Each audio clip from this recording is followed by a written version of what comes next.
Yeah. Welcome. Same with Ibu Tiwi, Pak Solihin. Oh, So okay. we both of them. We will Yeah. send to Johor, ya, Prof. Oh, Thank you. Ibu Lintang also join. Yeah. We do hope that both of them can what they call strengthen our encourage our anchor between UTM and UNS. Yeah, welcome.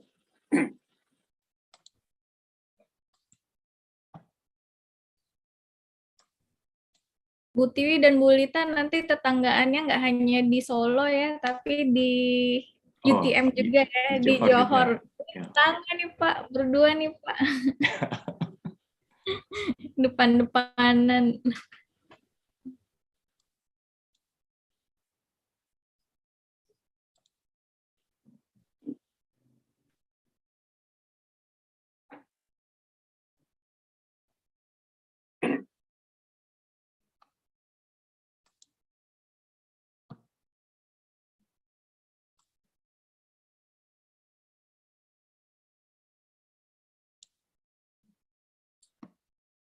For the docent that like to do your S3,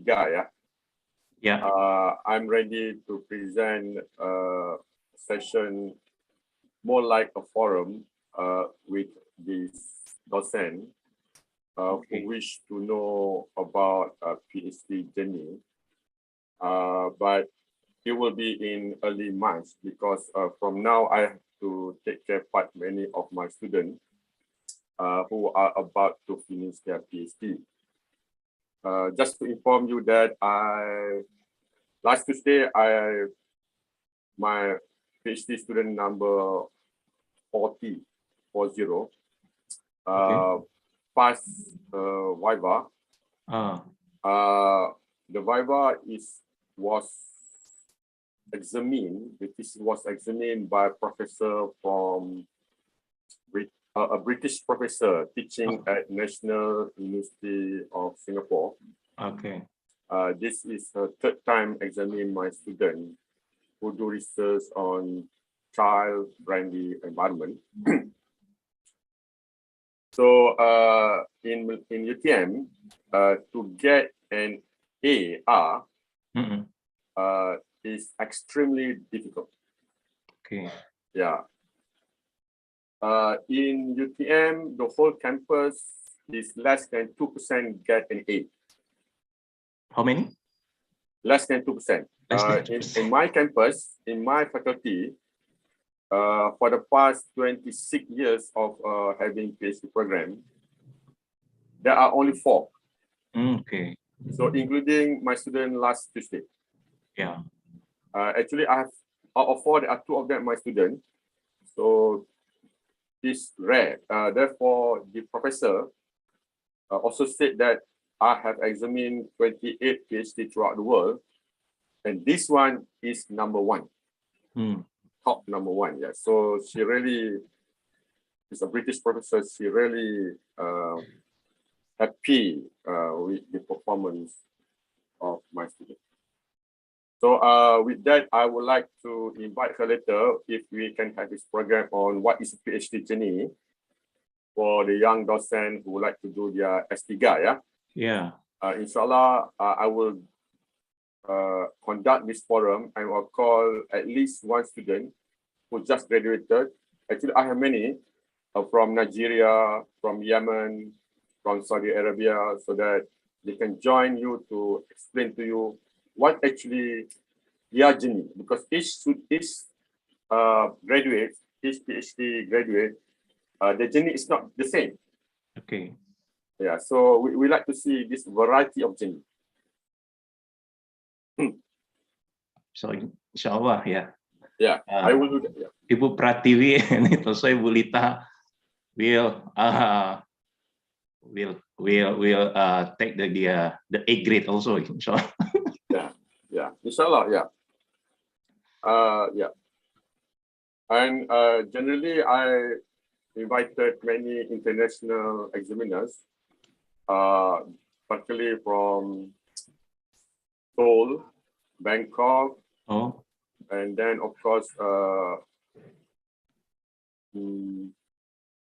Bangkok, Japan, Japan. By the way, in completing the doctorate program, how many examinations the student must follow? Yeah, actually the examination is only one, the one more day. But before that, there is every semester they have to present at the end of the semester we call progress report presentation. In semester 2 or 3, they need to pass their proposal defense.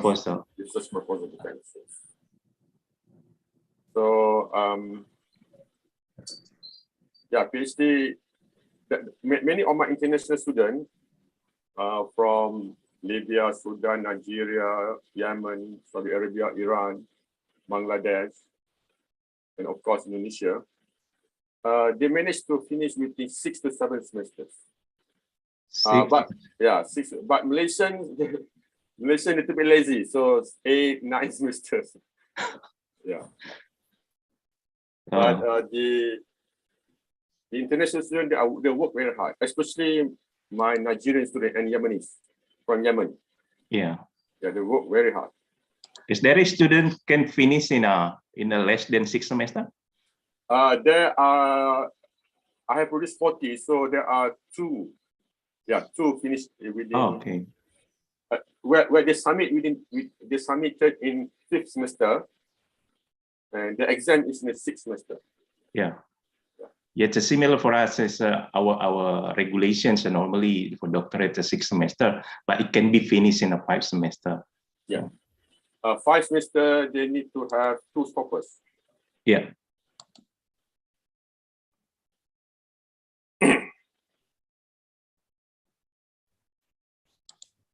I think Prof. Ismail, Pak Solihin, Pak Yudi, can we start for today event? Okay. Prof, good morning. So have a please Ibu Lintang as the moderator and MC. We would like to welcome you in this event. Terima kasih Bu Ruli. Baik, Assalamualaikum warahmatullahi wabarakatuh. Assalamualaikum warahmatullahi wabarakatuh. Good morning everyone. Selamat pagi Bapak dan Ibu yang lecturers. Selamat pagi Bapak Solihin, Pak Dodi, Pak Wahyudi, Pak Titis, dan juga Bu Ruli. And also Professor Ismail from UTM. Welcome to the Attributes of Effective Teaching for Undergraduates workshop. This workshop is presented by the Faculty of Engineering Universitas 11 Maret for the young lecturers here. Actually, we have about 15 young lecturers will participate in this workshop. And before we start this program today, I would like to read first the program agenda. The first is the opening, and then after this we have short opening remarks from the Dean of the Faculty of Engineering UNS, Bapak Dr. Insinyur Solihin Asad, and then after that Professor Ismail will deliver the materials, and then followed by the discussion session, and the last is the closing speech from Professor Dr. Wahyudi Sutopo. So maybe the next program is the opening remarks from the Dean of the Faculty of Engineering, Bapak Dr. Solihin Asad, to give the opening remarks. So dipersilakan Pak Solihin. Oke, terima kasih Bu Lintang thank you very much. Assalamualaikum warahmatullahi wabarakatuh. Very good morning, distinguished speaker Professor Ismail bin Said, and all the Vice Dean of Faculty of Engineering, Pak Wahyudi Sutopo, Prof. Wahyudi Sutopo, and Pak Dr. Titis, and so Prof. Dodi, and Ibu Ruli, and also all the young lecturer of the Faculty of Engineering, Universitas 11 Maret.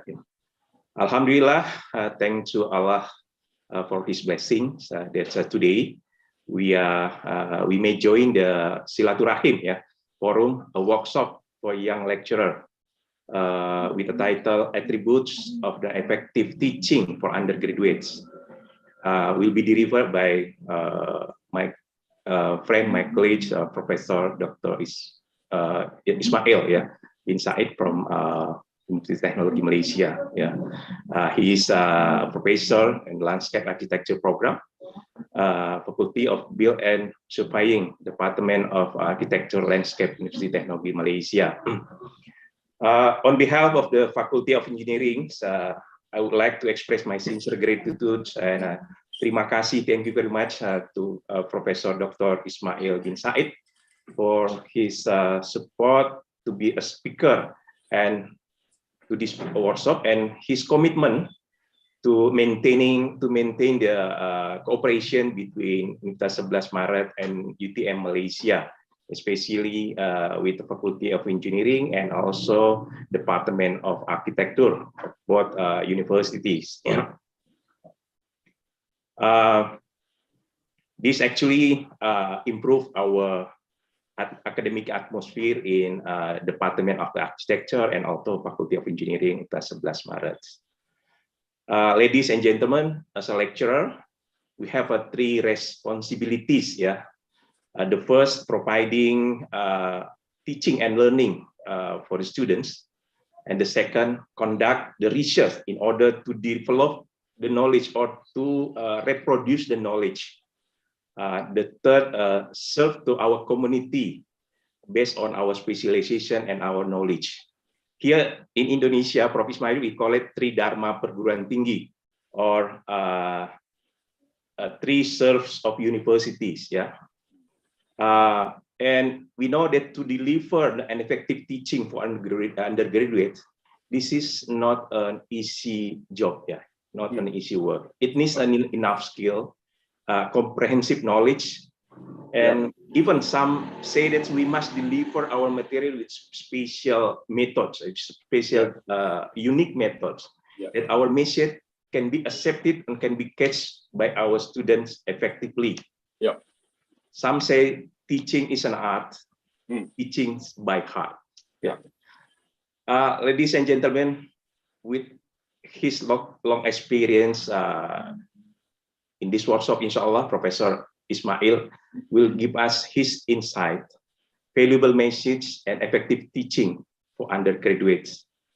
I'm very sure his material will be very, very valuable for us, very important in charging our spirit to be a good lecturer, to be a good teacher, an effective lecturer, even to be an inspired lecturer.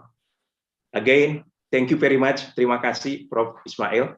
May Allah reward you amal jariah. Thank you. Lastly, I wish you all an experience and exciting workshop, and it inshallah will benefit for us all. Have a joyful discussion, and with Bismillahirrahmanirrahim, I declare this workshop is officially open. Thank you very much. Terima kasih. Assalamualaikum warahmatullahi wabarakatuh. Waalaikumsalam warahmatullahi wabarakatuh. Thank you, terima kasih Bapak Dr. Solihin Asad for the opening remarks. As our Dean mentioned before, that related to the Tridharma Perguruan Tinggi, so we have, especially we as a young lecturer have to teach effectively and be a good teacher. So the next is the presentation from Professor Ismail. So Professor Ismail, you'll be given for about an hour to deliver the materials of your presentation, and after that will be followed by the discussion session. So have a please, Professor Ismail. Thank you, Lintang. Assalamualaikum warahmatullahi wabarakatuh. Alhamdulillahirabbil alamin. Wassalatu wassalamu ala alihi ajma'in. Thank you, Dean Solihin. The words that you mentioned just now, truly the thing that I'm going to reveal it in my lecture today. Thank you for giving that three things that you mentioned just now. I would like to thank you for Professor Wahidi and my friend here, Dr. Titis, Dr. Ruli, and many others who are attending today's session. All right. Today's session will be not like a lecture, it will be like a discussion, but I would like to begin it by looking at things that why we should be a teacher at university. I like to use the word teacher. Hopefully, I can define it through my lecture. Hopefully, you will believe in this lecture, right? So, Ibu TV, can you post my slides? Hello, Ibu TV.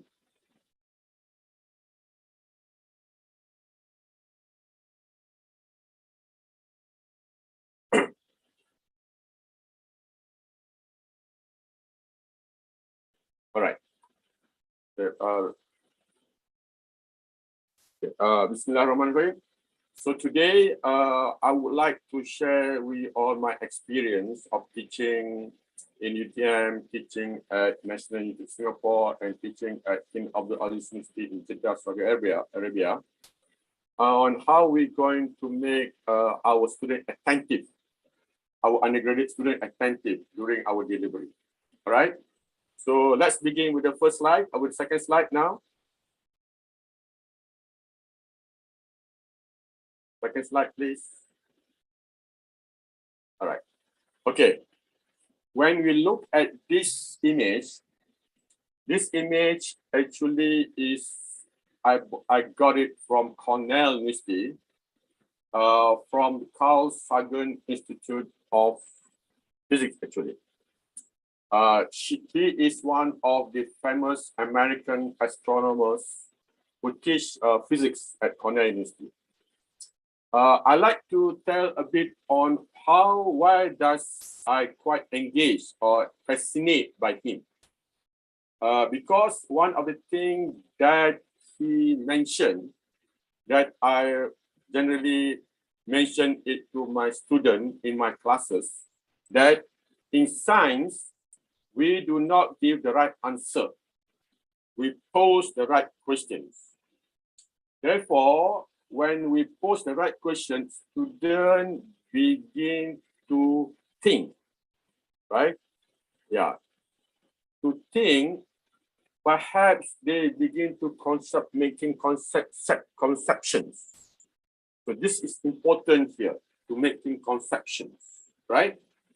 So therefore, in this picture is a picture of a rover that imagined by the institute that to be landed in Mars.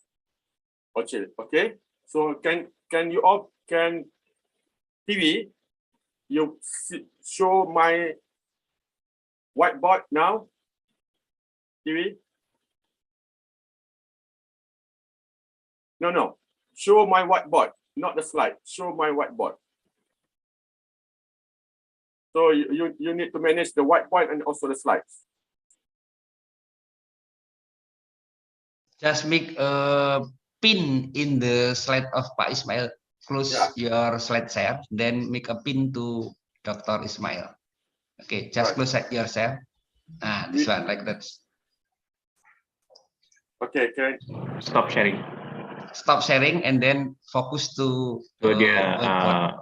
Stop sharing. The whiteboard of Professor Ismail. Okay.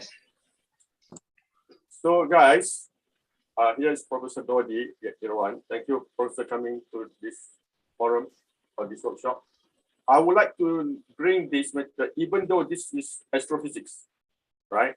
Mine is not about this, but I'm fascinated by astrophysics.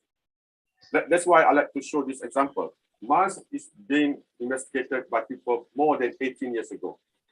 All right. The rovers that were sent 17 years ago these are Spirit, Opportunity, and Sojourner, right? Opportunity is designed by a professor from Cornell University, the university that I mentioned, designed and directed the missions in Mars by that professor at Cornell University. So this Opportunity. It was designed that it will discover the atmosphere, the soil, possibility of water on Mars for 4 months. But it does not last for 4 months. it lasts for 15 years. So the team has to, 24 hours, has to handle the mission for opportunity for 15 years. That is how science is, right? Then it stops. Then now, on the 18th February last year, perseverance are there now. So why I bring this example to the classroom, even though if the classroom is engineering, or even though if the classroom is in education, why should we be fascinated by this?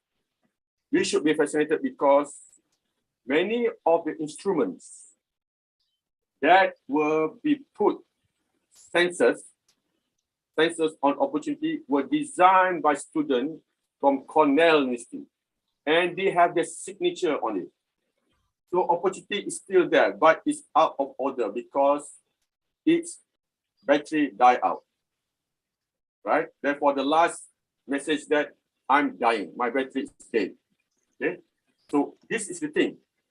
But when we reveal our material, I think it is important, at least in my discipline, to go back in history. How does it originate? Therefore, one of the man-made machines, for which that it was sent 45 years ago, was Voyager 1. It was sent, now it has traveled outside the boundary of solar system. It took 21 hours for the message to reach back to the Earth. Then you can ask questions, as what I mentioned just now. We don't give the right answer. We give the right questions. So therefore, why not we pose this to our students? Why does it take 21 hours to reach the radio wave to reach us? And you pose another question. 45 hours, 45 years of operation and still be operated, right? Still sending message. How do they generate energy to operate Voyager? So these are the things that we need. We don't want to get answer at all, actually. Let them think. Let them conceptualize, perhaps imagine. Yeah, this is where I think we should do. Guys, let me explain one thing that I happen to know when I studied my S1, S2 in the United States. In the early 80s, Stanford University, which is in Palo Alto, near to San Francisco, they revamp their curriculum. How they revamp it? Revamp means that they change. They go against the paradigm, the normal paradigm of 3,000 universities in America. They said that for the semester 1 to semester 4, students are free to take any subject they wish. So in semester 1, they don't just say that I am in civil engineering, I am in education, I am in philosophy, psychology, I am in history. No, I am architecture. No, they don't do that. When they reach the first semester, they decide. Many universities, including Harvard, laugh at Stanford. That is 40 years ago. They laugh at Stanford. They say that if you do this, your university will collapse. No, the university produce founder of Intel, founder of Google, founder of Yahoo, many, Cisco, right? They are the founders. Because why? They allow students to, they don't limit their imaginations. So, do you know that who created that? It's not Americans. It's a professor from Iran. Yes, he created that. He was the wakil rector masa itu, yeah. Yes. So after that, many people copied that paradigm of teaching. So So therefore, so teaching should be something that we need to adjust, we need to reinvent so that it become more interesting and students able to compete when they graduate, right? Okay, so with that, then I like you all to look at this word. Can you see my material here? Dingtang, can you read this one? Yes, curiosity, exploration, discovery. Pak Sohin just mentioned about the research, right? These three words I get from my research on child-friendly environment. I have produced 10 PhD students, and still 5 is going to submit soon on this. When children go out, they are curious, they explore, eventually they discover. So I believe, this is what I practice in my undergraduate teaching, that if you let them be curious, right? I think they will like to say that, sir, I will attend your next class. Okay. Let me begin by how to demonstrate this curiosity, okay? Which I presented too many times to my students. TV, are you with us, TV? TV? Hello, TV? Yes. Yes, bro. What is this? The fruit, the leaf is this. Yes. What is that? I'm sorry. Is that onion? The Onion? leaf, this is the leaf. This is the fruits. Okay. Never mind. I took it outside my office just now. TV. Yes. So. Yeah. This is not a fruit. It's called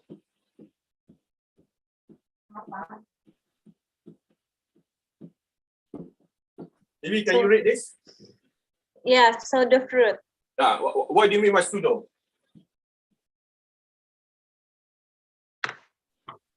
Never mind, I will think later on. But this is not the fruit. This is called extended calyx. Okay, this is a flower.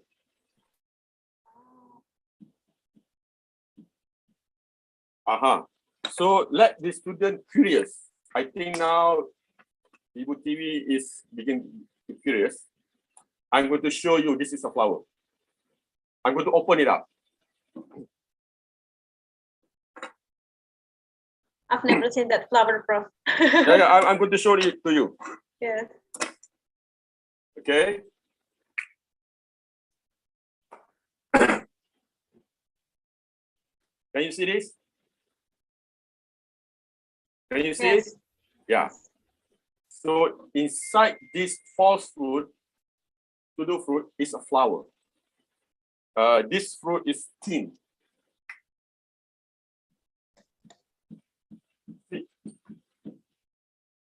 Yeah. In Surah Watini wa Zaitun wa Turi Sinin, thin. This fruit is mentioned in the Quran. Yes. There are thousands of tin. In Malaysia alone, there are more than 100. I think in Indonesia maybe 300, 400 tins. In the world, there's thousands of it. But the curiosity comes that when you present to a student, that's not the thing that I would like to tell you all. To tell you all how does this, the flower, it must be pollinated. Cross-pollination. Meaning that it needs an insect. It needs an insect. And insects to go here under this and go inside the fruits. Yeah. So the insect is a wasp, which has wings. So when the fruit is about to ripen, it opens here. It opens. It opens the aperture like the camera. It opens. So the female wasps detach, drop their wings. Maksudnya sayapnya sudah hilang ya. Maksudnya apa itu? Itulah hari terakhir untuk dia. Yes. A suicidal. Ya. Masuk dalam dan dia akan bertelur ya. Langsung telur itu menetas dan adanya female and male. Ya, dan mereka akan hidup di sini sebagai rumah di sini ya. Ini sebagai kondominium ya, apartment di sini ya. Ya, here inside. Alright. Then okay. So many when they grow and wings, okay, the female and male mate. But the female, when it get fertilized, it need to go out from here and go to another fruits to cross-pollinate, right? This happened, guys. It's not new. This happened for at least, according to the science of ecology, at least 15 million years ago. This relationship whereby they made the wasps get place to live and grow and become adults. The wasps, the fig get its flowers to be pollinated so that it can grow. So it's a mutualism, plus and plus. Okay. So this is where curiosity comes. So we need to bring real example. Do not just lie yourself, dependent yourself from images that you get from Google. If you do that, once the student enter your first class, the next class you do the same thing, student would say that, why should I attend your class whereby I can get the material from Google for free? Therefore, experiential learning, I like to emphasize this word.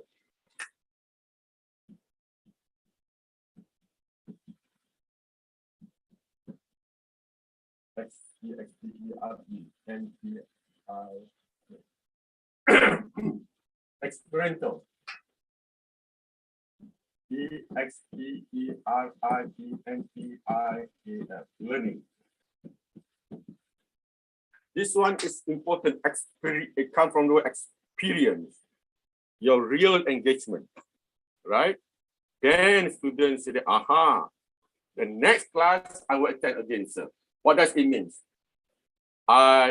Your delivery creates attentiveness.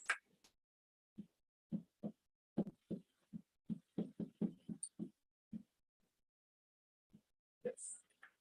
Your delivery will not be the same if I take the same class of different section, okay, but I will get the fundamental the same. But the explanation of the material differs because you practice experiential learning. Let me show you an example.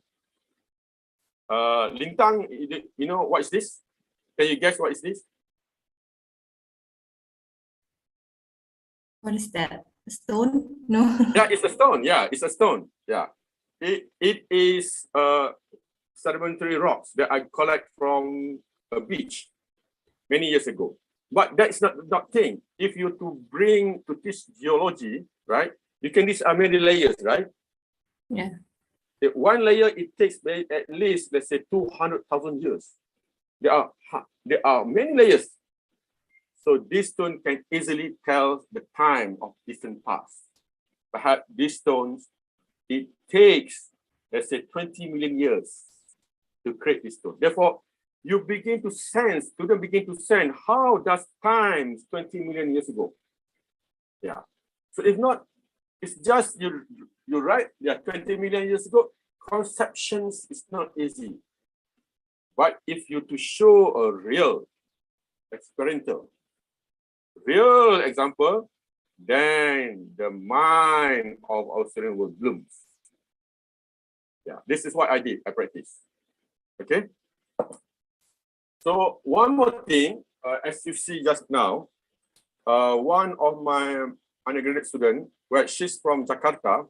She's in the third year now, in semester 6 now. Just went back 2 days ago to Jakarta. She said that the reason I attend a class because I cannot found in textbook. The reason I attend the class because I cannot found in Google. The reason I attend a class because I love to see your handwriting. The reason is that there's no one person in this world have the same writing as yours, sir. That's why I have to attend your class. This is the reasons that for the past many decades, for the past at least 20 years, I do not take attendance. Why? If a student do not attend it, they cannot get from others. They have to attend my class. You got it? All right. Now, TV, let's go to my slides. Go back to my slides.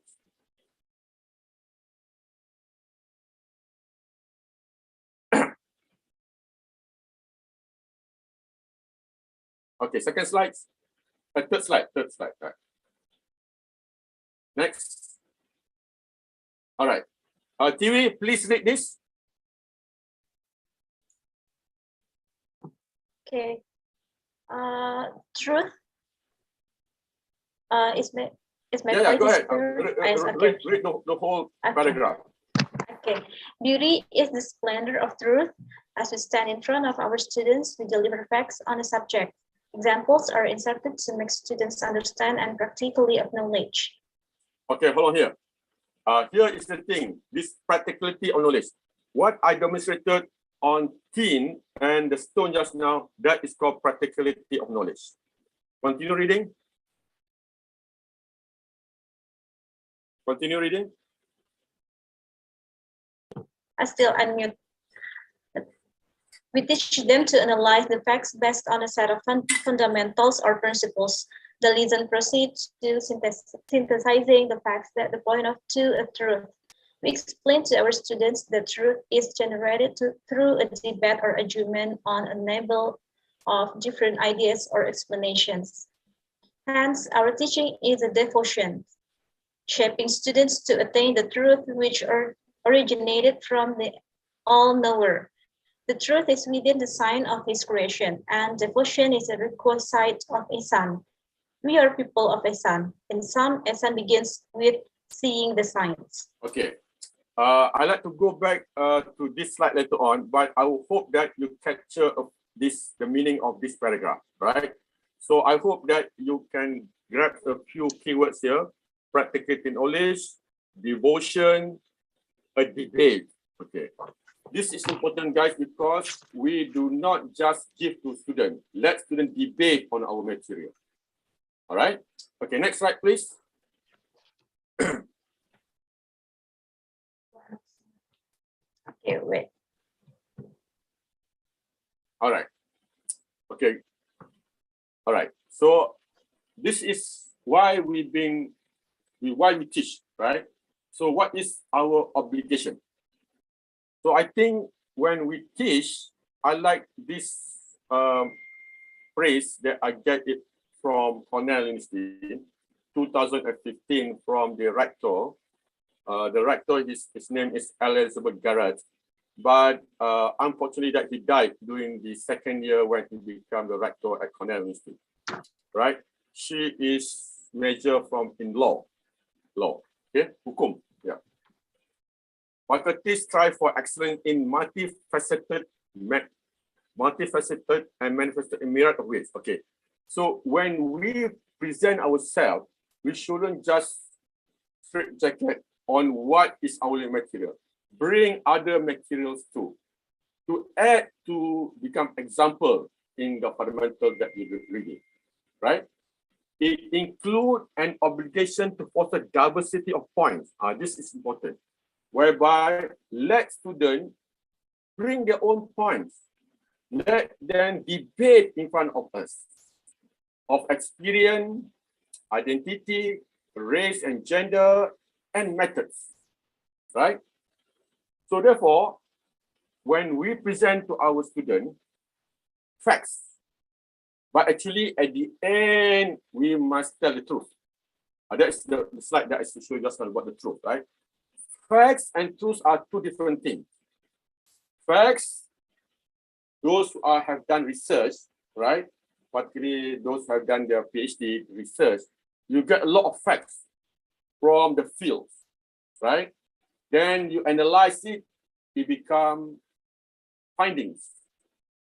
But when we're going to reveal the truth, should be in our conclusion. Therefore, when we tell others about knowledge, we tell about the truth, not just the facts, right?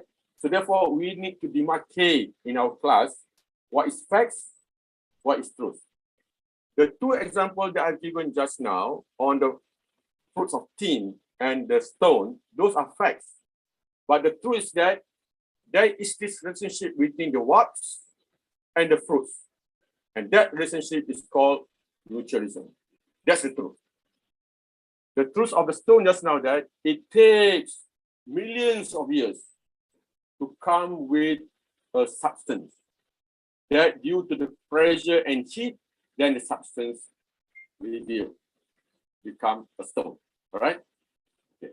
So therefore, when we present to our students, I like to share with you all that we need to explain our denotations, right, or the results.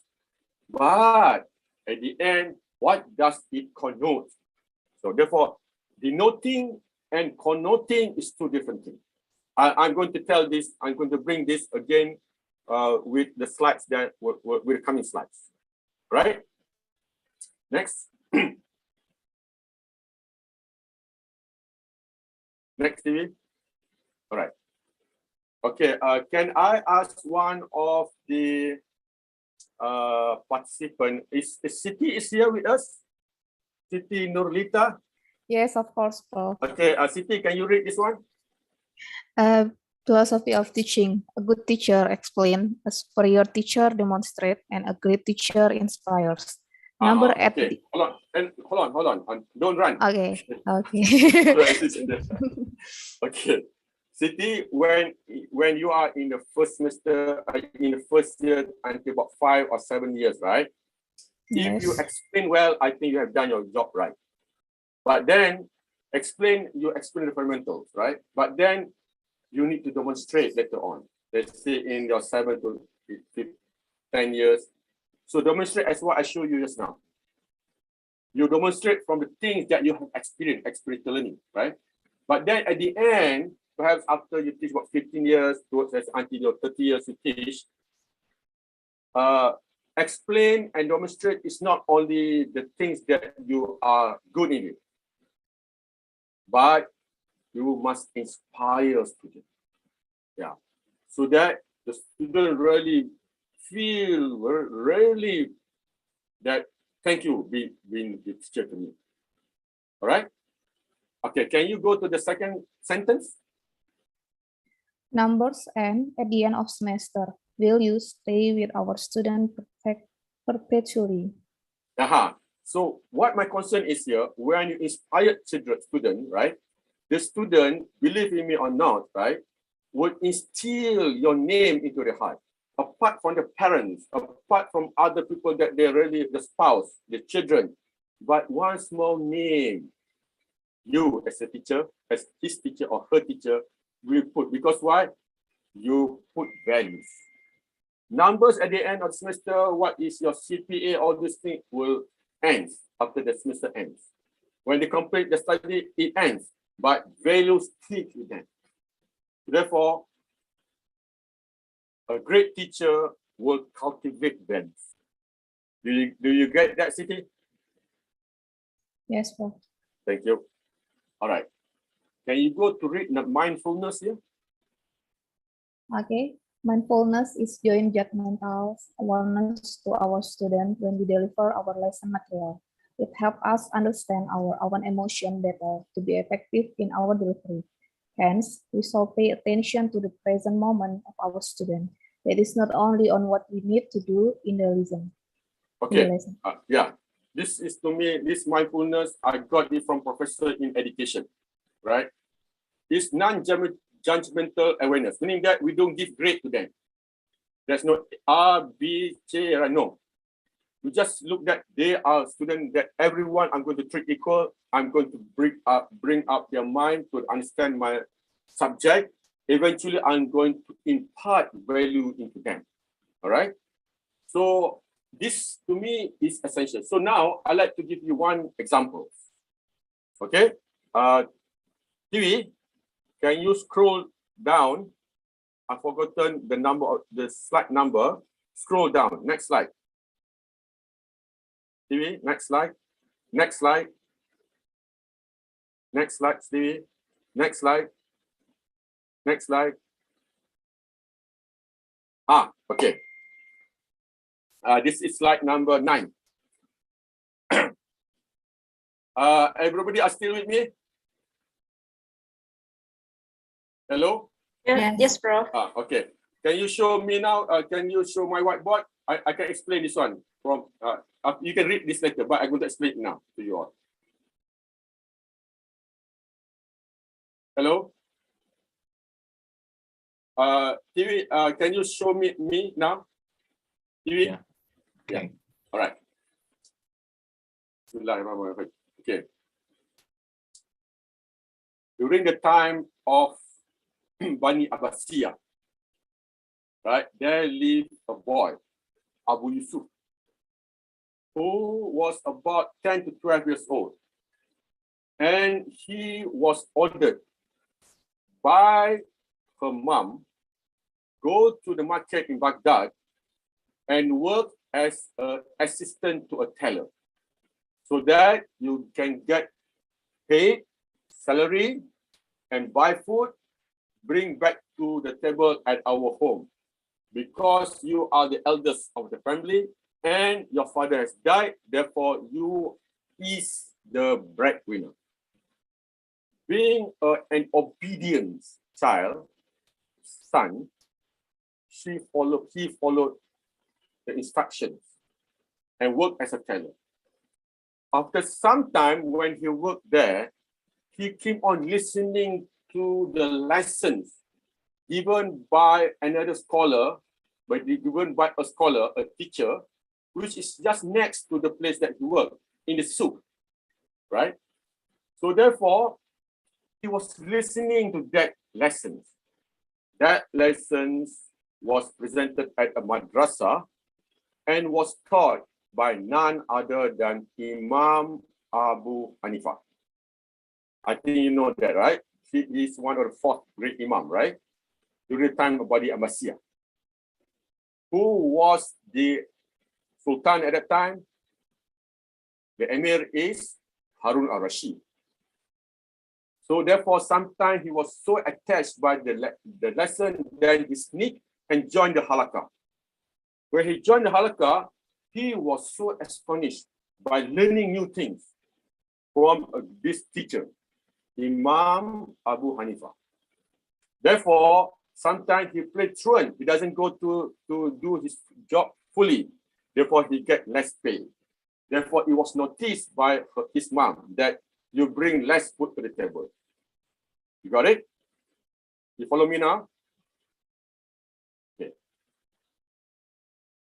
After some time, the mother couldn't stand anymore.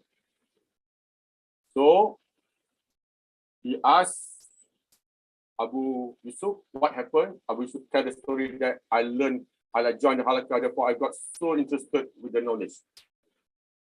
So his mom, go to the madrasa and confronted with Imam Abu Hanifah. He said that you spoil my Abu Yusuf. We are from poor family. I need him to get bread onto the table, to get food on the table. So after a few agreements, he paid. Imam Abu Hanifah gave 2 stipulations. 2. He said that I allow Abu Yusuf to attend my class for free, and I will pay his daily wage so that he can buy food and bring food every day to your home. You see? He got lesson for free, Abu Yusuf, and then he was paid to study. Yeah.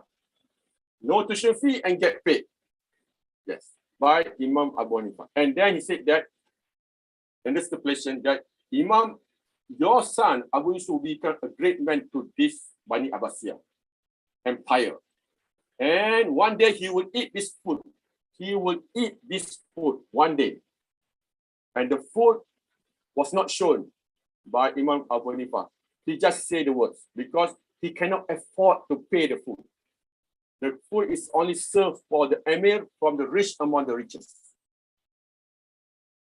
Truly, Abu Yusuf, if we look at Wikipedia, one of the 18 students that he produced, the best student, of thousands of students, he produced the best student, Abu Yusuf stand number 1. He is one of the great thinker scholars after Imam Abu Hanifah. He is a disciple of Imam Abu Hanifah. You understand? You see how contributions of Imam Abu Hanifah as a teacher, right, to him, to Abu Yusuf, right? Right? Imam Abu Yusuf became a scholar, then he was appointed as a judge by Harun Rashid. Eventually, he became a chief judge of the whole empire because he was so intelligent, especially in writing books on economy and taxes on economy. Not only on jurisprudence, not only on Sharia, but even on taxes. Pajak. Yes. So one day, he was invited by Harun Rashid for a meal at his palace. So the moment he entered, and he was served the food that mentioned by his teacher, and he smiled at the food. This action was noticed by Harun Rashid. And Harun Rashid asked him, "Why do you smile at that food?" What makes him smile? Because he began to recall the words mentioned by his teacher. It's getting true. It's getting true. That he able to eat the food that many people cannot, because the food is so expensive. Then he tells the story to Harun Rashid about the conversation with his mother and Imam Abu Hanifah. What did Harun Rashid tell Abu Yusuf? Yeah, Abu Yusuf, your teacher, Imam Abu Hanifah, does not see you through his eyes, but see you through his heart. So what I'm trying to bring here, guys, so when we stand in front of a class, right? Of course, we see 30 students in front of a class through our eyes. But throughout the semesters, I think we should see them through our heart. So that, because why? This is what I got from Dr. Omar Farooq Abdullah, who is American preacher who has 2 PhD. He has 2 PhD before he became Muslim, right? So he says that when we speak to others, we are people of the heart, because we want to reveal it so that we reveal a beauty, because we are people of beauty. All right? When we attain this, then we begin to see that when we present in our class, guys, colleagues, that we begin to feel that the Creator, our Rabb, is looking at us at all times, right? Therefore, Dr. Omar Farooq Abdullah said that we are people of Ihsan. Ihsan means that we fear that now we are feeling that he is looking at us. So what I'm trying to share with you guys here, that back to the truth just now, back to the value that when we stand in front of a student, truly we want to impart values, right? Okay, all right. Can I come back to the slides?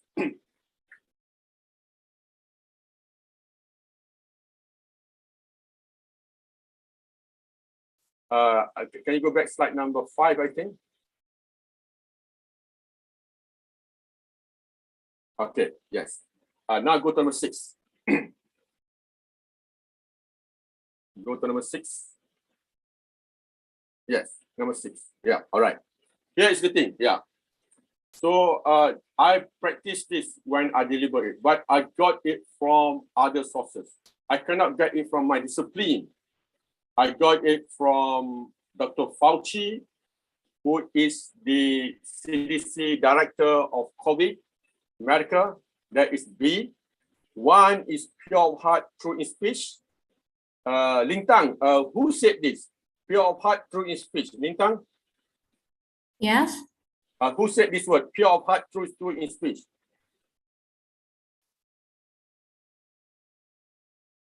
In the story before, or You don't follow me. Pure of heart, true in speech. Who said this? Siapa yang mengatakan ini? Siapa yang berbicarakan ini?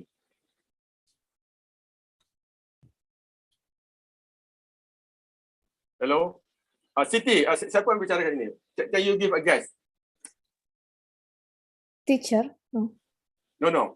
A person who said this. Pure of heart, true in speech.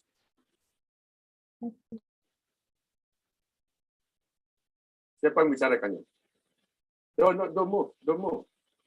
Siti, don't move.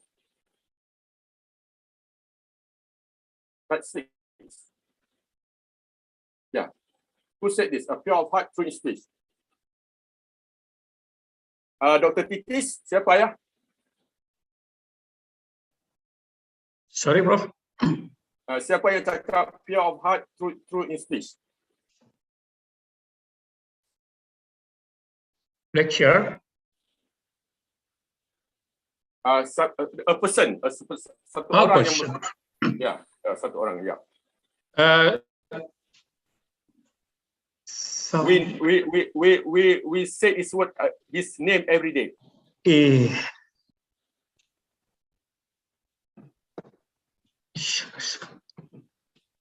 Yeah, I don't think Pak Jokowi this one. Yeah.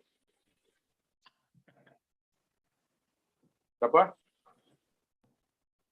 Pure of heart, true in speech. Lintang, siapa Lintang? Hello?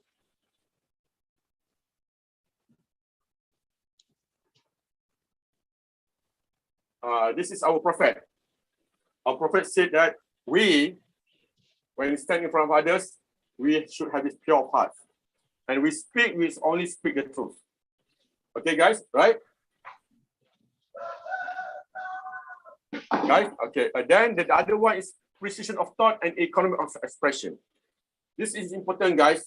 When we present to our students, sometimes we need to play jokes with them as an interlude. Yeah, but then when we express our fundamental, we express with economy of expression, meaning that we tell only the essentials. Okay? Do you all get that? Hello? Is my line clear here? Okay, can you all see me? Can you all hear me? yes. Hello? Yeah, we can hear you. Okay. Can someone read number C? Can someone read? Hello? teacher have not only left us their knowledge but also their hearts. Do you think that this thing that you want, Dr. Titis? Sorry? Do you think that we want this number C? Yeah. True, right? We want that, right? Yes. Okay. Can Dr. Titis read D? The greatest choice and only permanent good was bestowed upon humanity is true knowledge. Yes. This is permanent. When we are gone from this world, our knowledge still stays, right? Because it's permanent. Correct? True? Yes, no, true? I think true. Yeah, okay. Go back to the story of Abu Yusuf just now. When that happened, how many years that happened ago? How many years?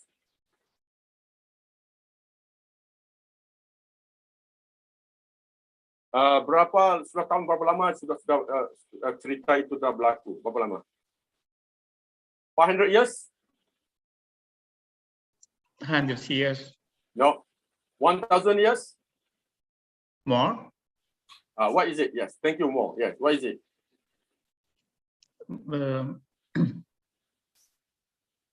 1,300 years ago. Yeah. Yes. Yes. This is the thing. It stays there, the permanency of knowledge. Okay.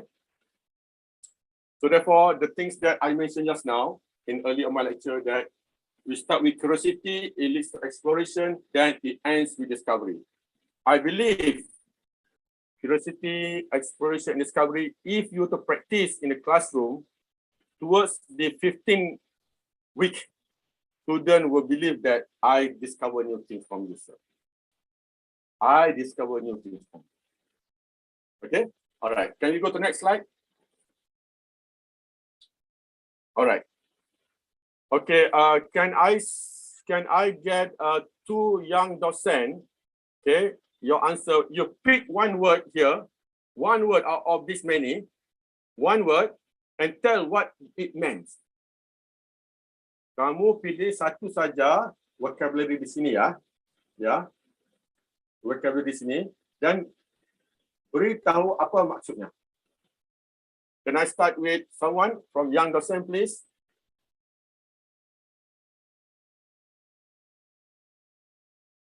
Hello? Are you all still with me? Yes, boss. Okay. Yeah. So, okay, someone pick one word. There's no grade after this. I wouldn't judge you. There's no grade, right? Okay. One word, please. Pick one word. Curiosity. Okay. Okay. I don't want that because I explained that already. Okay. And another one. Another one. Great.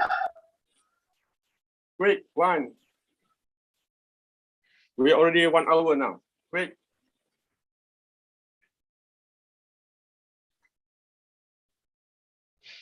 Hello? Patience. Patience. Explain why patience is necessary when you deal with in classroom. Go ahead. Who said that? Okay, go ahead. Lintang. Okay, Lintang. Okay, go ahead, Lintang. Because the students comes from the different backgrounds and marvelous. You are right. I love the answer. Thank you. I can understand. Okay, next. yeah. Next, another person, pick one word. Your answer is brilliant. Your answer is super brilliant. Yeah. Another person, please. One more participant. Pick one word here, please. Quick. Please join. Yeah. Attentively. Yeah. Please, guys. One more word.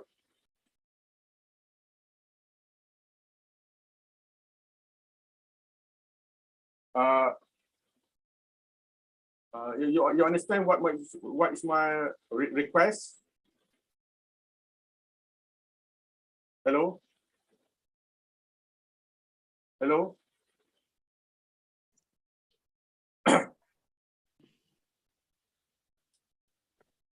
Are you still all with me, guys? Yeah.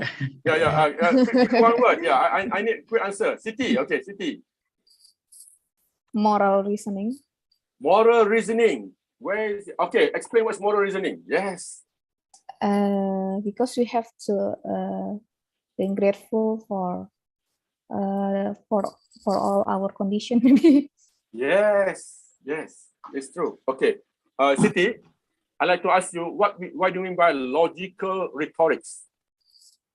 Like logical sequence or No, logical rhetorics. What do you mean? logical rhetoric. We have to make the rhetorica of our words, right? Our thought. Yes. It must appear logic, right? Yes. Yes, and therefore, in order to do that, we tell the student one story in a classroom, right? Yes. Yeah. a story comes with a sequence of rhetorics, right? Of course. Yes. Therefore, when we present in our classroom, it should be in a logical sequence, correct? Yes. Yes. This is the thing. Yeah. So this word, I got it from many sources in order to come to this. But these are the things that I think a docent, once you apply this, I think your student will be attentive to your classroom. All right. Can I continue this to slide number 8? Slide number next, please. We have done this. Slide number 9. Next, please.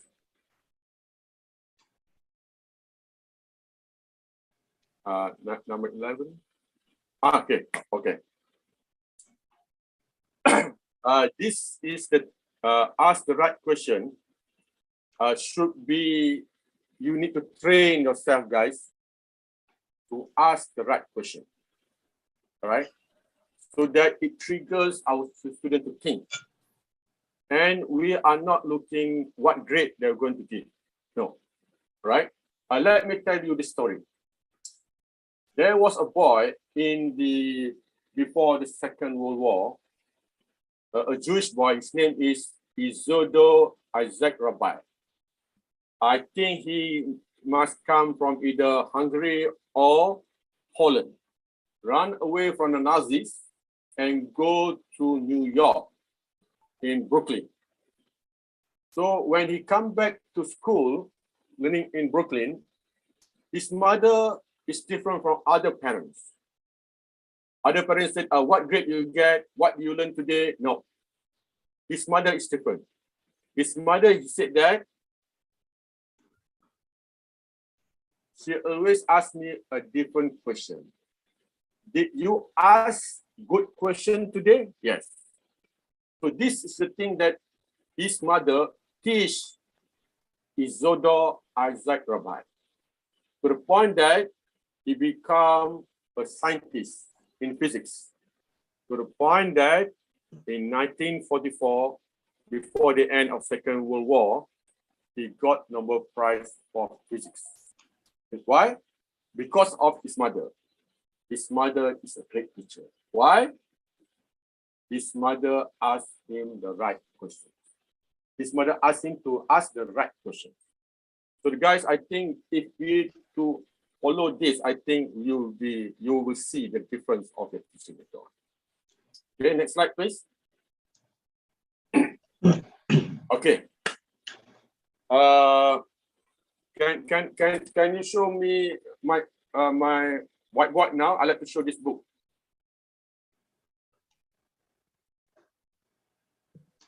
Hello, TV. Yeah. Can you see this book? Hello. Yes, the cosmic Hello? perspective. Yeah. Okay. You can see. Yes. Yeah. Can you read it? The title of the book? Yes. The cosmic perspective. The cosmic perspective. Thank you.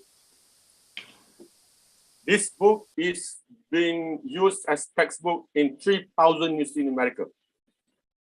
3,000 universities in America, right? Yes.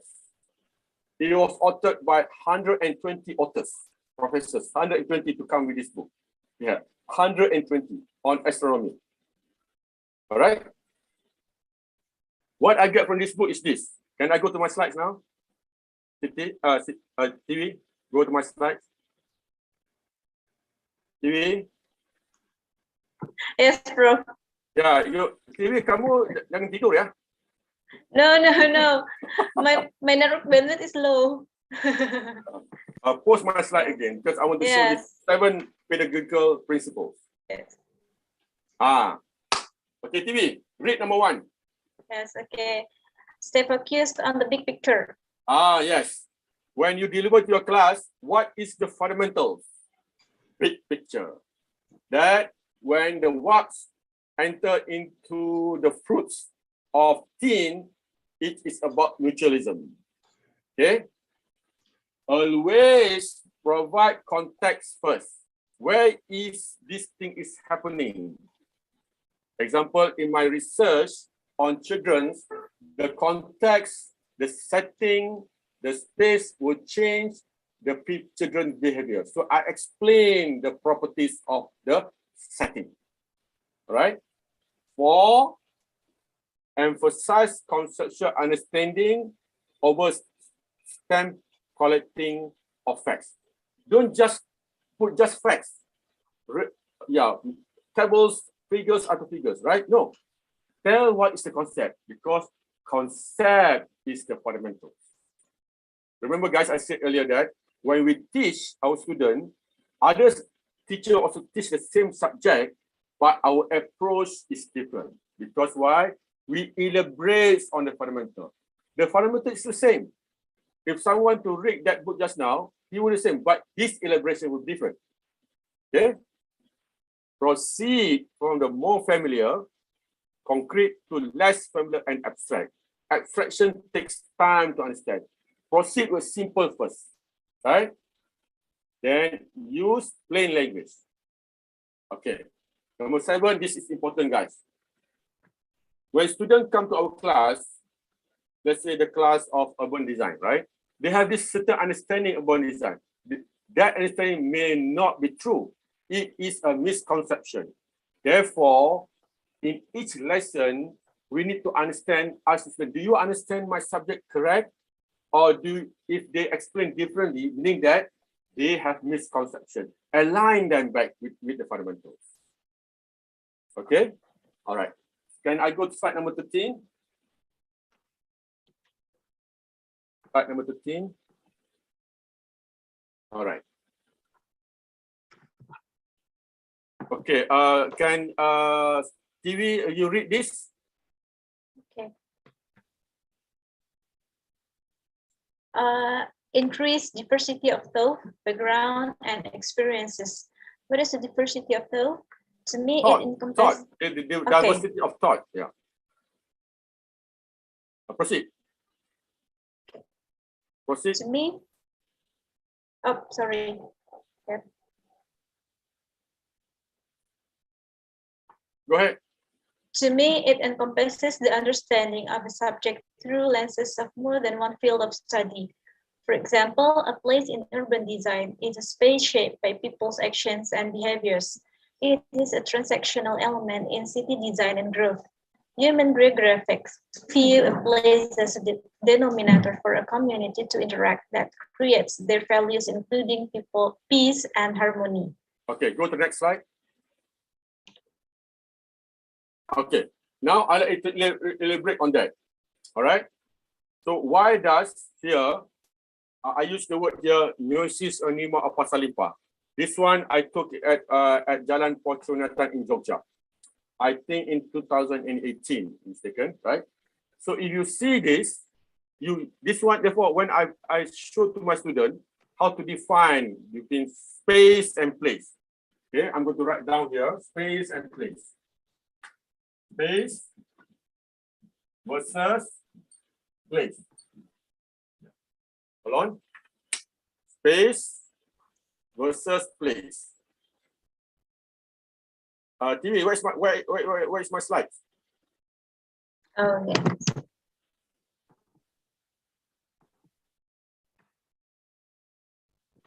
Okay. So you can see this, right? Okay. So in order to define it, I will use my own experiential learning that I showed just now. So I've been to many Pasalimpa. Where I have been to Pasalimpa, Manado, Makassar, Surabaya, Banjarmasin, Solo, Padang, Pekanbaru, Bogor, Cirebon, Semarang, yeah, many places. So when I explain it, it took me 1 hour to differentiate between space and place. Actually, it's not the same, right? Okay, therefore, between facts and truths, it's not the same. Therefore, I use this. So I would say that when I travel here, I see just a space because space has dimensions. Space has property whereby that woman with the hijab, blue hijab, will sell jeruk, fruits. Other will sell nangka turn into gudeg. Other will say ikan lele. Then other will say kelapa and so forth, right? So what we see is just dimension. It's a space.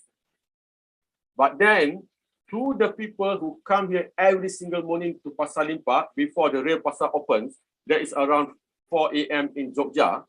Okay, people who come every single day, so they buy the fruit fresh. When they meet,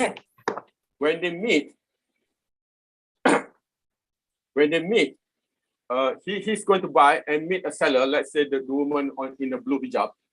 Without any single words, we say that woman knows what she wants, what the sellers want, what the buyers want, right? Why is that? Because of repetitive encounter. So to the residents who come to Pasar Limpa every single day, right? To them, this is not a space. This is their place. Why? Because their behavior is shaped by this space.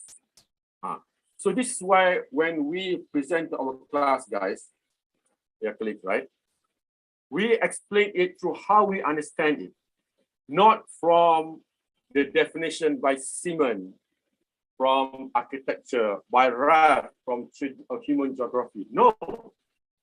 If you do that, then students say that I can get from textbook. You explain it through where your connotations, the word just not connotations, right?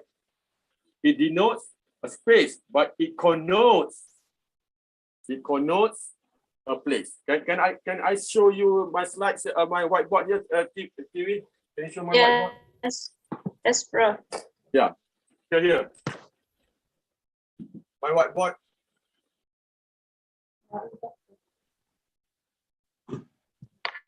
That's already your whiteboard, bro. Oh, okay. Okay. Can you all see here? What do I write here? What have written? Denote. Yeah, this. Can you see this one? Cannot. Yeah. This is attributes. I love the place. Attributes. It's in the heart. This is what? Denote. This is properties. You got it? Properties. You got it? Yep. Properties. Yes. And attributes, right? Yep. Attributes you feel with your senses. Properties you hold with your hand. You step on it. You smell it. That's properties, correct? Correct? Yep. Okay. Now I like to ask Pak Titis. Jangan pergi ke mana-mana, Pak Titis, ya.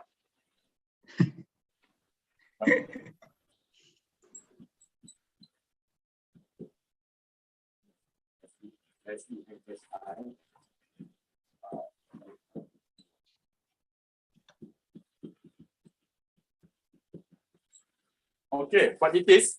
Yep. In architecture, Pak Titis, kan? Yeah. Do you come across the word sensibility and sensitivity? Yeah. Okay. What is the difference? How do you, if you want to explain to our student, how can we explain it clearly to students?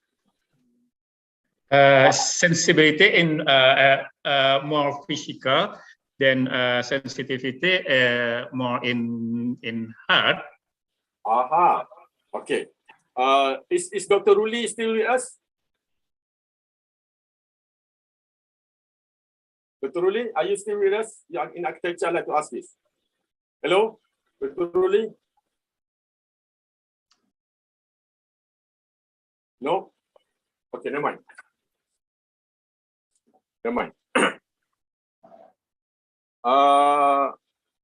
Pak Titis, ya. Yep. Di rumah kamu ada pohon rambutan? Tidak ada. Tidak ada. Pak Wahyudi, di rumah kamu ada pohon rambutan? Adanya pohon durian. Durian? Oh. Never mind. Rumahnya tetangga saya, Pak. Ya, ini di rumah kamu adanya pohon rambutan? Tidak ada. No. Tidak ada.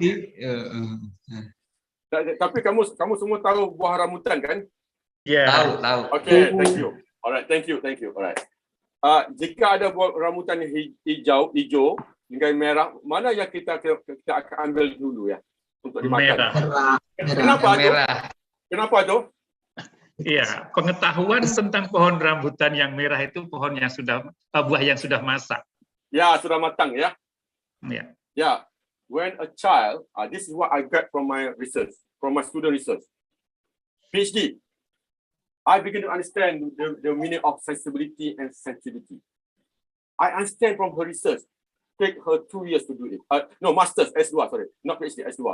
Took her 2 years to do it. Sensibility is that when a group of children see rambutan trees, there are a few rambutan trees, some with green, hijau, buahnya hijau, ada yang buahnya merah ya. Sensibility from far, they make adjustment through the sight. Sensibility that I'm going to the one that is rumah buahnya merah, betul? Yang Pak Titi cakap tadi, betul Pak Titi kan? Kerana dia sudah matang ya. Ya. Betul? When they approach to climb the tree, here comes sensitivity. You see, what I'm trying to say here, if you give example that you have come across through your research, student can understand your reflection easily. So when he climb, bukan adanya kan kadang-kadang ada punya dahan kan, the branch, dahan dalam bahasa Indonesia dahan juga ya. Ya. Kan ranting ya. Ya. Bukan kalau dia sudah badannya yang student yang mungkin kurus, maka ranting di sini dia boleh pijak ya. Sensitivity dia tahu ranting ini bisa menampung beratnya. Faham? Yes. That's sensitivity, not sensibility. Okay. Then when he eats, dan tadi buah yang merah sudah matang ya, manis. Jika dia ambil buah hijau, makan, merasanya apa? Masam. Yes. Sensitivity. Yeah. It took me to understand 2 years that these 2 words. But when I understood it well and bring to my classroom, students say that I understand sir very well. Because why? You tell me your experiential learning, not hypothetical. Not hypothetical. Bring things that you have experienced into your classroom. Okay? TV? Okay, TV? Kamu mengerti, TV? Yes, Prof. Okay. Next slide. Ya, sekarang sudah 10:23, 9:23 ya. Okay, can you go next slide? Okay. I'm coming to the end now. Next.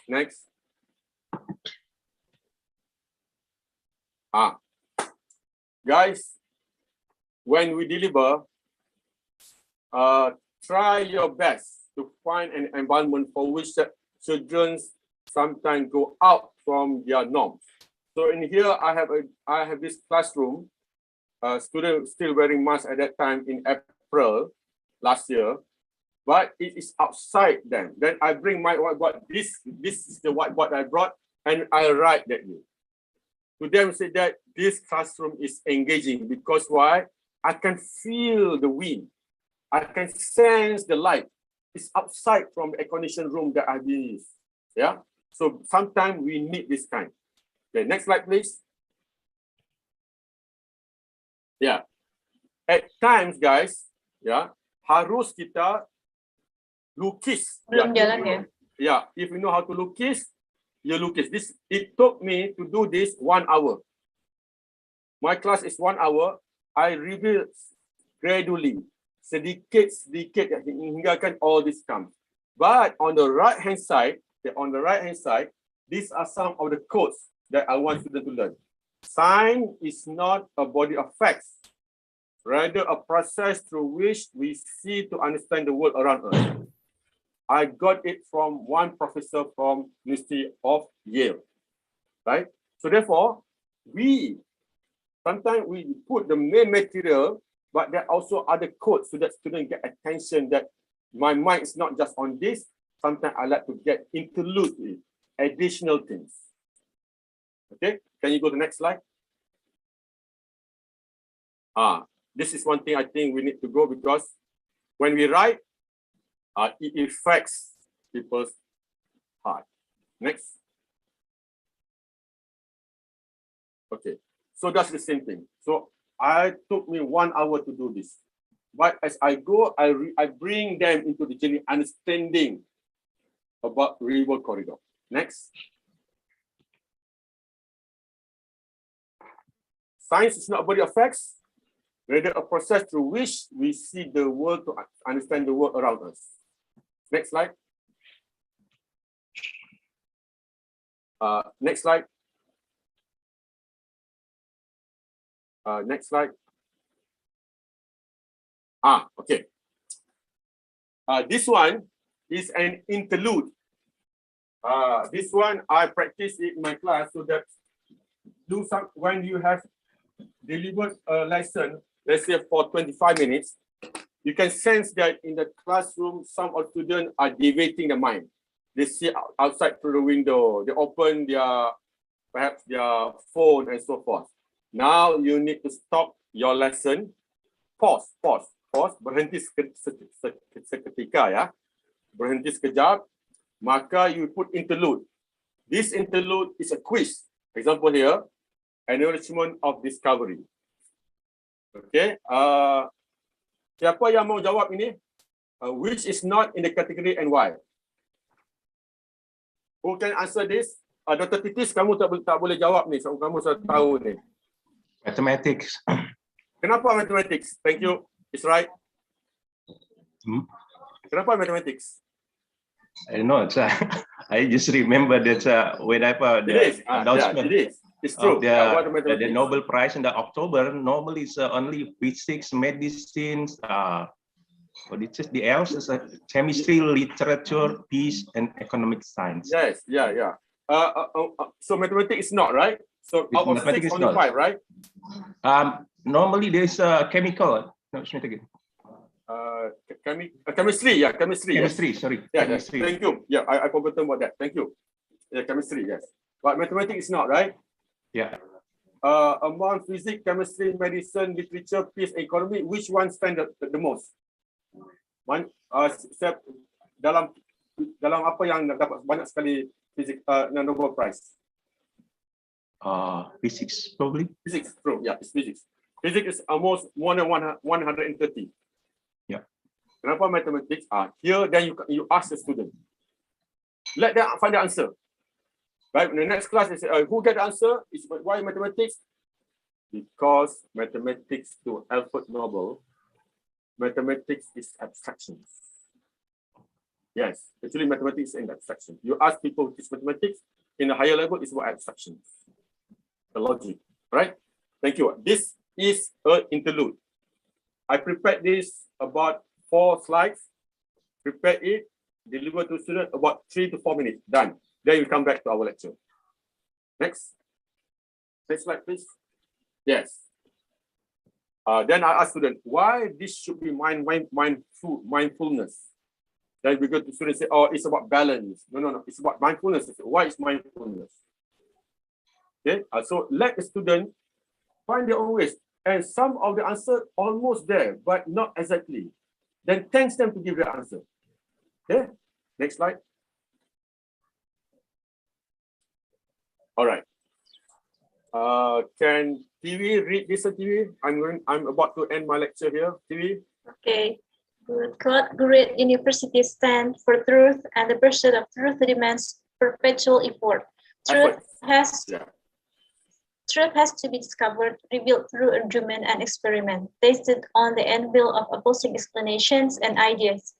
This is precisely the function of a great university, where scholars in every field and discipline debate and marshal evidence in support of their theories as they strive to understand and explain our world. Dari S. Beko, President of Harvard. Yeah, Harvard. He's the current president of Harvard, right? He's from psychology. You see here, the word here, opposing explanation. If one of the students in your classroom give a different answer than you, let debate on it. Because what we want is for them to have the ability to be critical. Yes. This is the thing I really wish we should do it in our classroom. We don't want to just give the right answer and swallow it and come to the exam, then release it back. No. We want to add thinking skills, right? The next slide, please. Read this again, TV. Teachers are people of heart, people of great beauty, and people of essence. Yes. They must be. Hold on. Yeah. So Yes. therefore, when we stay in front of the class, we that I'm teach you with my heart. Let the student feel it. I'm to bring beauty to your mind because I'm a people of essence. Okay, next. It must be a place where facts matters, where reason and respectful discovered and debate serve as arbiters of truth. Yeah, arbiters of truth. That's of truth. Yes, sir. If facts matters, facts will point to the truth. Next.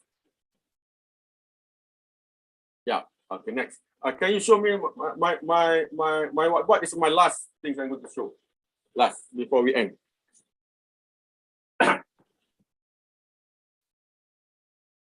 My whiteboard. Okay. Partitis. Okay, partitis. All right. Can I see my whiteboard here? Yeah. Okay, you green. All right. Yes. So here the things that I really like we as a teacher here, so that we cultivate values to our students. This one I get also from Dr. Umar Farooq Abdullah. He is Sufi. So when we talk about facts just now, but what we want to end up when we stand in front of class every single lesson is that we're going to tell the truth. Because truth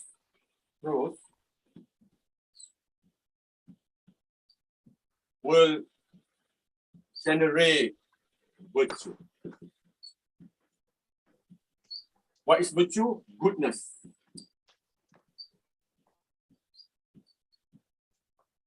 And when you have goodness, people see beauty in you.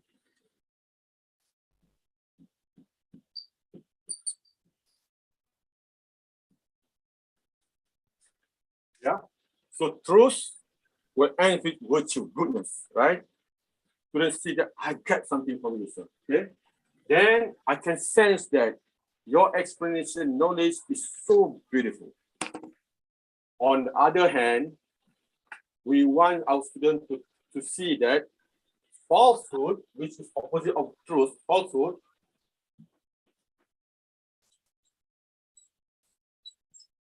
yeah, we want students to get away from this, that it will lead to vice.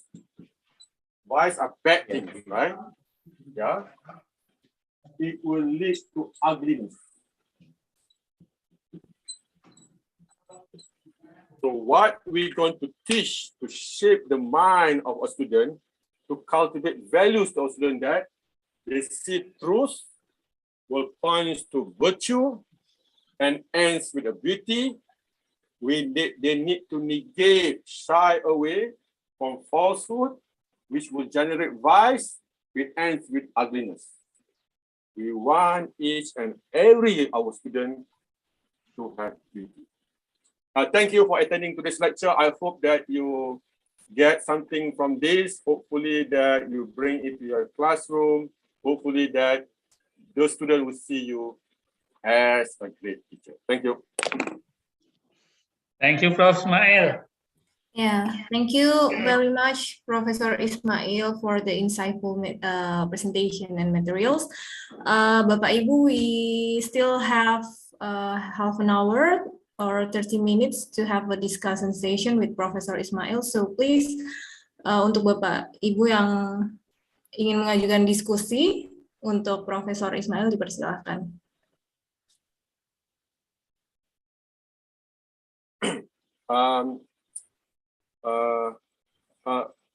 Lintang. Yes. Beri saya 5 minit, saya mau beli air ya. Oh, yeah, that's okay. 5 minutes ya. All right. 5 minutes, okay. It's okay.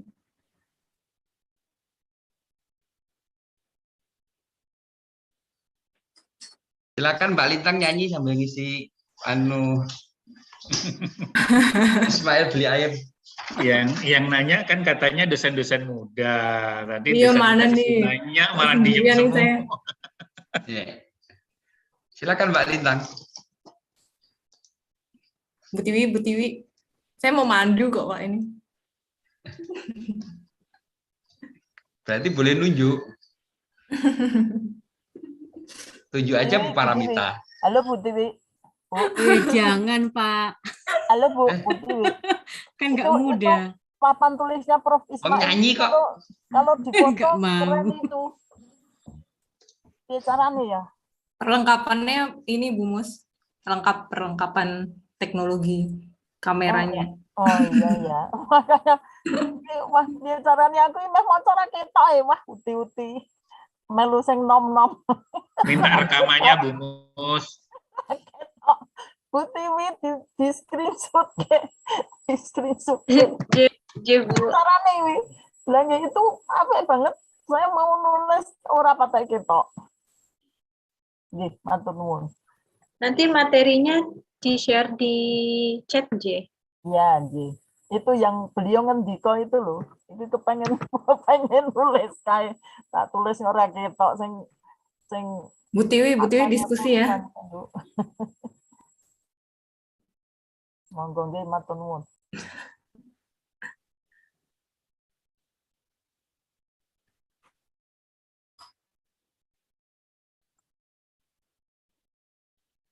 Ada 3 tujuannya. Yang pertama menambah skill ngajar.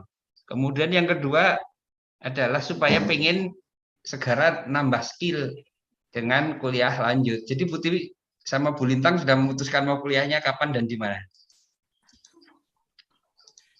Bu Tiwi. Itu kan ada Bu Tiwi, ada Bu Lintang, ada Bu Lita. Ada siapa lagi? Ada Banyak Pak Titis. Ada Bu Anita, ada Oh Mbak iya, ada Bu Erma. Anita. Ya, silahkan Bapak Ibu. Ada Mas Muji, ada Pak Tendra. Especially for the young lecturers to ask or have a discussion with Professor Ismail, Bu Tiwi, Bu Siti Nurlita, Bu Anita, Bu Erma, Pak Muji. Pak Tendra, Pak Muji.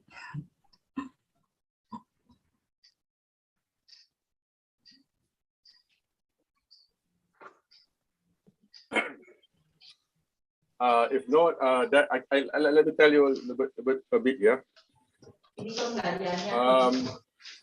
At the end of our session, when we finish our teaching, at the end of semester, we hope that our students are satisfied with us.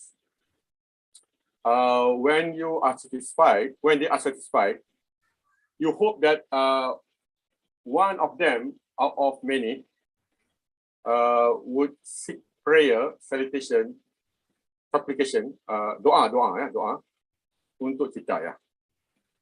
This is important because why? This doa they really brings you rezeki ya, rezeki. Paham rezeki? Ya, bahasa Indonesia pun rezeki kan? Yeah. Rezeki, right? Yeah. And one of the best rezeki is not rupiah, it's not ringgit. Yeah. One of the best is your satisfaction to teach. Number 2, good health. Yeah, I got that. Alhamdulillah, I got that. I got good health and I'm satisfied in my teaching. So I think this is important when we stand in front of our students. Okay, we open for question.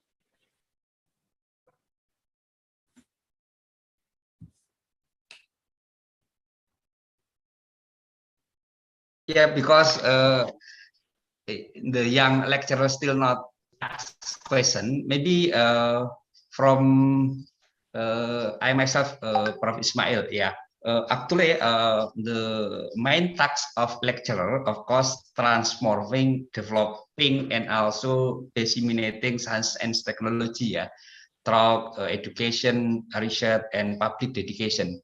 In this morning, we get some suggestion about how to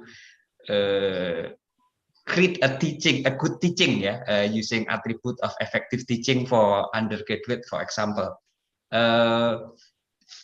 In other sides, maybe we need from insight from our research and our public service to as a better teacher like that.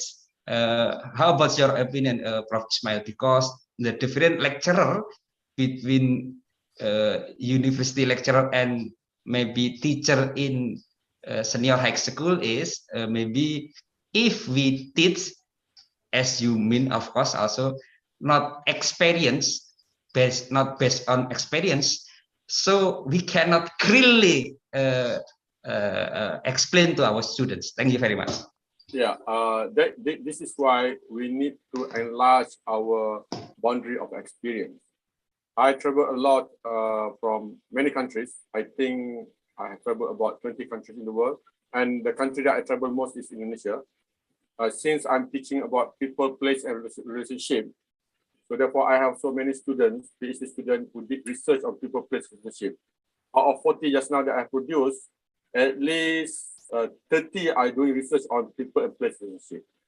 Therefore, I accumulate real knowledge discovered from research, discovered from my experiential learning that I travel, and I bring to the classroom.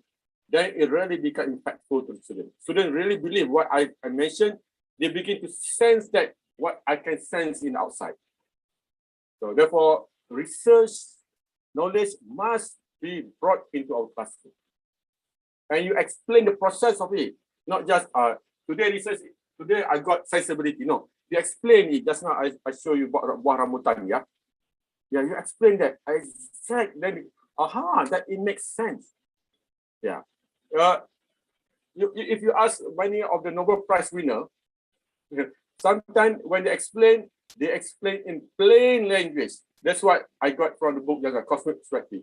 You explain in plain language, and the example is so in situ, meaning that they can catch it.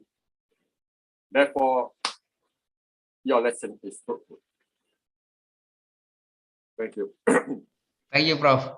Okay, I just as a beginner, so we invite Pak Joko. Ayo, you can ask something maybe. Joko Esa Putro. Yeah. Go ahead, please. Or Mbak Siti Nurliza, please welcome and ask something. And when you will take your PhD. Pak Joko. When you going to read your PhD, yeah. Mbak Siti. Professor Ismail, can I ask a question? Sure. Yeah. I want to ask, what is your opinion about what is the main role of the university right now? Do we, as the lecturers, have to give all the knowledge, or it is it's more important to grow their curiosity and also take their curiosity to gain the knowledge by themselves? Yeah. I like to answer this by telling, to extend the word curiosity just now. I really believe in that. But I like to tell you one single story here. If you were to open in YouTube the speech by Steve Jobs, founder of Apple, right? He gave a 15-minute speech at Stanford University during, before, I think 5 years before he died. Yeah. He never reached complete his study at university because he came from a poor family, right? But his thinking is great. Curiosity to him is that how to get it. Yeah. He said that stay foolish, stay hungry. Foolish, sometimes people thought that you are foolish, you are not smart, but actually you think differently. So why not we allow our students to expand their boundary knowledge? Think sometimes off the track. You debate with them. then let them think again. So what Steve Jobs has done to computer language, using computer, is that he attended one class, calligraphy, in a small college. Calligraphy, tulis, yeah. In 80s, when I saw his first computer at university, I was at that time 24 years old. When I saw it, I found that there are many fonts, not only one font using the typewriter, Times Roman. Now, if you look at the font, more than 700 fonts, right? Who began it? He brought his knowledge, of calligraphy, bring into the system of computing writing. So what I'm trying to say here is that there are no boundary for us, for our students to extend beyond our way of thinking. Yeah. But what we should do to instill, to trigger them to think, to imagine, even sometimes to misconceptualize. It's okay. Yeah. That when they go and look at answer, eventually they say, what I think before is misconception. Now I get the right concept. Yeah. Where I get this? Generally, I learn a lot from my son because he studied at Cornell University, one of the top American universities. So because he cannot go back to study back because of COVID, so now he studied here for his S2. He said that I don't enjoy studying in Malaysia because it's so bounded by exam. When I studied in America, I was so much enticed by it because it really pushed me to the limit. Yeah. At times, like to tell you all here, he studied physics. To get R, A, yeah, this. You see, in his class during this semester 5, 6, 7, 8, right? Cornell physics is that when a class of 25, the professor said, I'm going to give only 5 A's, 5 only A's. The rest you will be B and below. So my son many times get 90%, but he cannot get an A because an A is 96%. So the most he gets a B because 94 is A plus. You see, they set their standard very high, and students really put their mind to it in order to reach the standard. Therefore, that's why I love the system of American. So what I'm trying to bring here is that we let the students set their own boundary, but they need certain pushings, fundamentals. That's where you get in your classroom. All right.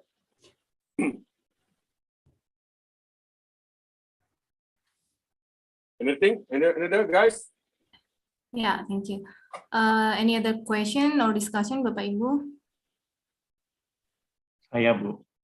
Oh yeah, please, Pak. Yeah, thank you, Prof. Ismail, for it's a nice insight. In my opinion, to be a good teacher means need a long experience and need a comprehensive knowledge, of course. Yeah. But what we see now means the limit for the students spending time in university for bachelor, let's say normally only 4 years. In my times, a long time ago, 6 years is normal. Yeah, was normal. It's okay. So I mean, if a lecturer, what they call, if there are some students cannot pass in this in his or her class, it's okay. But right now, means a lecturer must prepare the class effectively, so that means most students can pass the class. Yeah. So and for the young lecturer, I think what they call collecting long experience is impossible. Do you think that the young lecturer must be provided with what they call special course for how to teach effectively, or means because if you want to write for a long time for collecting a lot of experience, a lot of knowledge, means it takes a long time. Yeah, of course. Yeah. It takes time. What's your opinion on this? I agree with you. It takes time. Yeah. But as I said, we begin with a good teacher. We explain. Then we turn to become a superior teacher, in which we demonstrate with our real example that we get from our experiential learning. Then eventually we become a great teacher, right? Where we inspire others. Therefore, I advise young academics, do your PhD as soon as possible. Okay. Then engage yourself with networks of people. Yeah. At times, sometimes you volunteer to do a work without pay. That's what I did in my early 30s, my 40s, right? Yeah, many times. But when doing that, then people begin to share with you. People bring you some places for which that you were not able to do it without their invitations. This is what happened when I went to Banjarmasin, to Manado. Yeah, those experience is so sweet. Therefore, I can understand how people and place relationship is so intact with people in Minahasa as compared with people in Banjar. People of Banjar in Banjarmasin. Different, but the same village. It's also the base is a village, but different interpretations of it. So therefore, widen it. Make network as soon as possible. Do not sit yourself in silos. Jangan tinggalkan diri kamu dalam silo, ya. That is it. Therefore, you will not expand. Rugi sangat nanti, ya. Make friends as many as possible. Don't hope much. To me, this is what I did practice. Don't hope much what money return that can get from that. No. Let them see how to put value on you later on. Okay, that's how I practice. But I really enjoy it. I really enjoy it. Yeah. I'm already 63 years old. I still enjoy my teaching. Yeah. I hope I answer your question. Okay. Thank you, bro.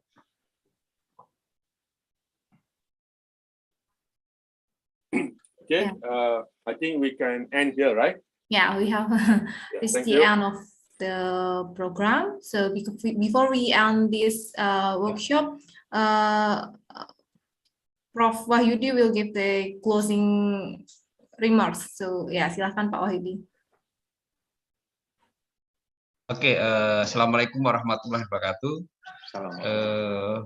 Thank you very much for Prof. Dr. Ismail bin Said, ya, as your contribution to our program about lecturer career acceleration.